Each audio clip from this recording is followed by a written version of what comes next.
Hello friends, it's Isabel here. I hope you're all well. I've just had a parcel arrive. Now this is a package that I have waited for quite some time. It is the result of an Indiegogo campaign, so it's an independently produced deck. And unfortunately the creators of this deck have had a lot of problems with sourcing items, a lot of problems related to COVID. And so I backed this deck back in March, and they had a proposed date of June. So I was thinking this was going to be my deck for taking on holiday, and I shall explain that a bit in a minute. And it didn't arrive. So unfortunately it's not been the best campaign in the world, but I am really pleased to get my hands on this deck finally. I got notified a couple of weeks ago that it was in Germany, and it's taken that long to get here, but thankfully no additional costs or anything imposed, so at least that's something. So it's arrived in this little box today. Now unfortunately at the bottom of the box I found an envelope, and this has got my certificate of authenticity and this other card in that I've got a bit bent. So this deck that I'm opening now is the Healing Waves Tarot. So I can't remember how I first spotted it. It just popped up one day when I was browsing, and then I think it was Lisa Pappas had a prototype copy. And the Healing Waves Tarot is a lot of sort of, you know, sea and other creature based, and there were just so many things that jumped out at me because we've had a lot of holidays at the seaside, we've had a lot of holidays by the coast, and lots of the prints had really important key messages and meanings for me. So it was one I really wanted to get, and knowing that we potentially were going to go away and we'd be by the sea again for holiday was why I was hoping it would be here in time for holiday. So at the bottom of the box was this brown envelope, and unfortunately the certificate of authenticity, which is just this tiny little card, and this other card which tells me where I can get a full colour guidebook, which was part of the pledge, have got a little bit bent. So that's a real shame. They've not thought so carefully about the packaging. The level I went for was for a deck with this PDF colour guidebook and a pouch. Here is the beautiful pouch that's come. So you've got a choice of colours of pouch. So this is the most gorgeous sort of, it's really hard to show, but it's a really gorgeous kind of deep green. Let's get it out. Beautiful teal. It's a kind of velvety, I can't even, it's really hard to show the colour actually on this camera. It looks like a deep blue, but it's not. It's like sort of teal green. I don't know if I can get it to show up. And then this beautiful embroidery on it with whale and the waves, and it does say the Healing Waves at the bottom, although that's not the clearest. So this is a lovely pouch. Be interested to see how it does at holding the deck, because it's actually quite narrow. So it certainly, it won't hold the deck in its box, so I'll have to see how that goes. I couldn't resist though, because it was such a beautiful design. And then we've got the deck, which is in its bubble wrap, a little bit of tissue paper, and get rid of the box. And here we go. So they actually, one of the stretch goals, they upgraded from a tuck box to a two-piece box. So that's really nice. This is a two-piece box. It's got thumb holes. It's not the biggest box considering some of the other boxes, and it is supposed to have a small white book. It has got an extra card. That was another of a tuck box, sorry, another stretch goal. It's just very simple. I believe that this is the kind of design on the back of the card. So I say it's the Healing Waves Tarot. So yeah, so you've got this lovely mermaid. Oh, that's really stiff. Hang on. And then here we've got the same in the inside of the box, and then the card. So we'll get those out. So that's like some kind of giraffe gone wrong actually. They're sort of like the waves of the sea. So you've got this design seeing through. And then you've got the deck itself. So it's got this matte blue edging. That's really beautiful, isn't it? It is slightly I thought that it was going to come with a little white book in the deck, so obviously it doesn't. So I have got this online guidebook, so I may well have to have a look at that and print it off. So that's a little bit of a shame. I think that things got ahead of them, but yeah. So it's got this beautiful edge, blue edge. It's a bit sticky, but oh, we got a slippy one.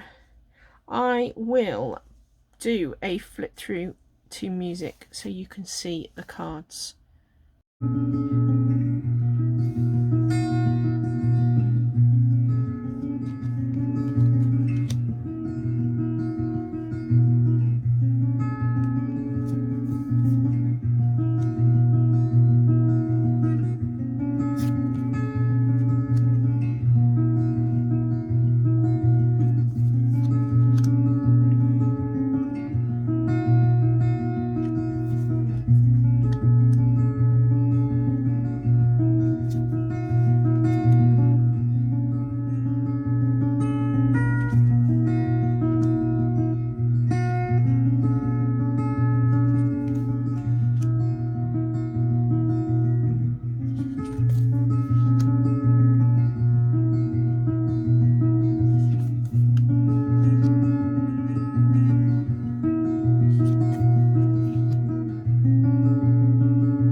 That flick through has just reminded me why I wanted this deck and what drew me to it.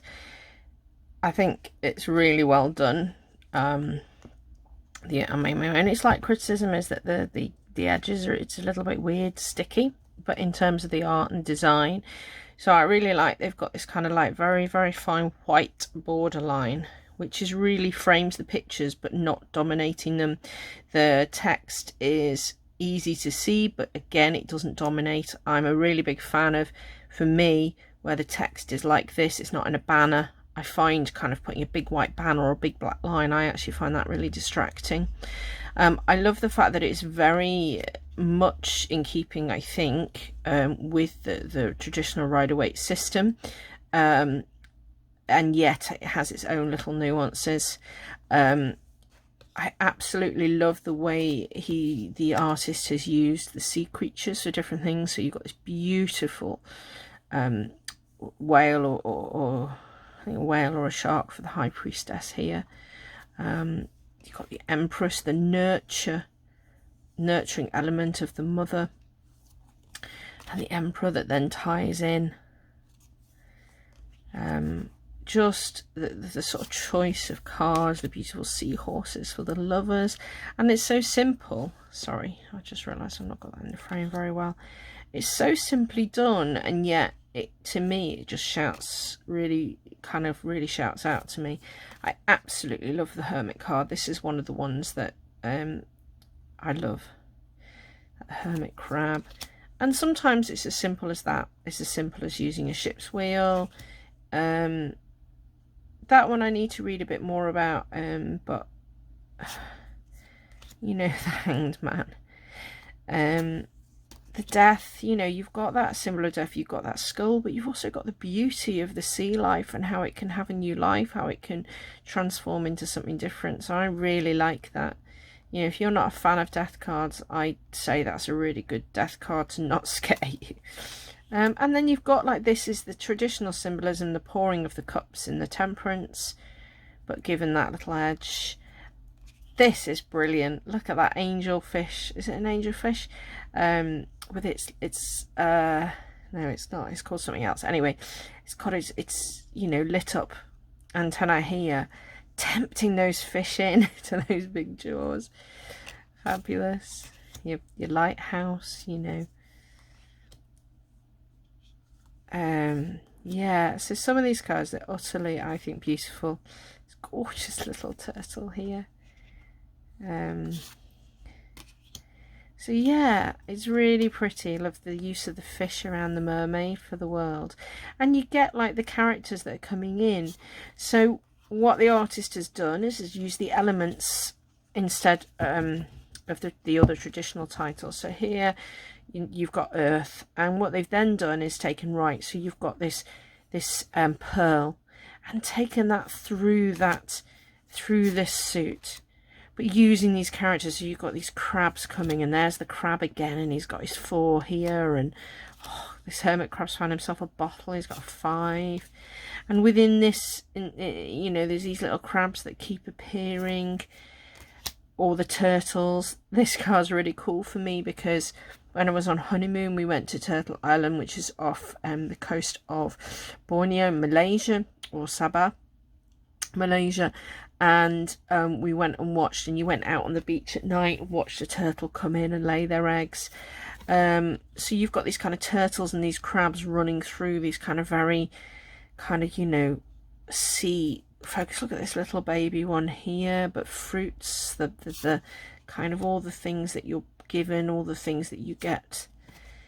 This little new beginnings. So, you know, you've got your eggs, you've got your new beginnings is sort of developing. Here we've got more coming through, and it's just, I just think, really beautiful. So in that suit you've got your pearls, you've got your turtles, you've got your crabs. Then for fire, so we've got the traditional wands, but then these little salamanders. So in this one you've got this tiny little salamander coming in, and another one here, and you just suddenly realize kind of the subtlety of what they've included. Look at that, you've got your 5 sticks and you've got your little salamanders. sorry, I've done it again, got it out of the camera, and just absolutely love the use of the creatures, but keeping with the cards. So, you know, not try to be too inventive to a certain extent, but at the same time very inventive in the use of the sea life. I've seen a couple of sort of sea focused decks and stuff. I'm not a big fan of whole mermaid decks, but I really do have an affinity with the sea, with the ocean. I always feel a lot calmer when I'm at the seaside, you know, and at the shore. So it's really, this deck's really calming. So you've got these kind of different stages. You've got this gorgeous little character here, which doesn't quite seem in keeping, but you know, and then look at that big grown-up salamander with this fire around him. And then for the water, so here we've got water and we've got these jellyfish featuring. Now, you know, the only thing I'd say, there's a couple in each of the suits where you kind of go, well, hang on, you've got these beautiful scenes of jellyfish, and then suddenly, oh, we've brought the cups in. Because perhaps, you know, and it just seems a little bit, oh, well, you've still got jellyfish, but now they're the cups again. So just occasionally it's a bit confusing as to kind of why they've done that, but it doesn't detract. And I suppose, you know, having access to the PDF of the guidebook, I can sort of read a little bit about. I like seeing what the artist says, why they've kind of used cups. Or here, look at this stingray.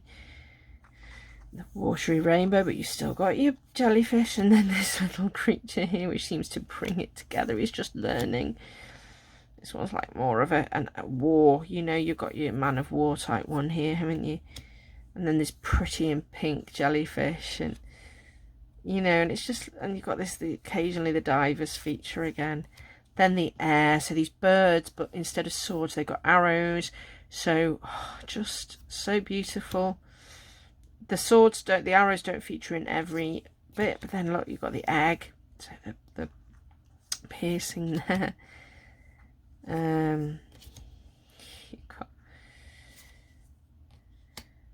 So not every card has the swords. There's your 6 with your boat, but you've got the birds on. Here we've got 7 swords but 1 bird. Now the 10, this is, look at that poor penguin. I can just see that. Oh, I don't know. And then the 10 is actually quite hard hitting. But you know, that's what the 10 of swords is supposed to be in some respect. And then suddenly a puffin comes in. But what a beautiful puffin. And then, look at that sort of stork or crane for the queen. I assume that's an albatross. And then the extra card is called the letter. So that's brilliant. So there's so many like really good symbols and stuff in the cards. I really like the way they've done the deck. I do like it's a nice quality deck to hold. It's not too thin. It's a really nice box. In fact, what's nice as well is it's nice and tight. This beautiful guide bag to go along with it, bag to go with it. So it's really lovely. It's just a shame, I think, that unfortunately the campaign was kind of spoiled a little bit by the delays. And I know COVID had a hand in that, but it just taints things sometimes, doesn't it? But I hope you've enjoyed having a peek through, and I hope those of you that have got the deck enjoy it. I do believe they were going to try and sell some of the leftovers. I don't think it's going on general release. I think it's, you know, one of those, there may be some available. But I think at the moment they're still trying to finalise and sort the last orders. But that's a nice new one. I'm going to look forward to using that. So I shall add that to my pile of decks to work with, which unfortunately is ever growing without much time to work with them. I hope you've enjoyed that little walkthrough and that little flip through today. I look forward to sharing another video with you again soon. Take care everyone, stay safe, bye.